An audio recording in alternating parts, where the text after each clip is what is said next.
ej oroa mig.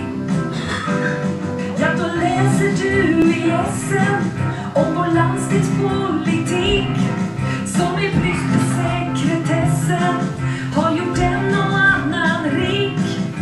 Då börjar det rycka i dig. Det är sent nog, det är sent nog när du tar något tag. Du får sent nog, du får sent nog och du fått slag. Det börjar långsamt rycka i ditt ögonbryn när du ser hur Gudrun Schyman eldar pengar upp i skyn. 100 000 blir sot och ditt ben börjar kärva vid rubrik om utskandal.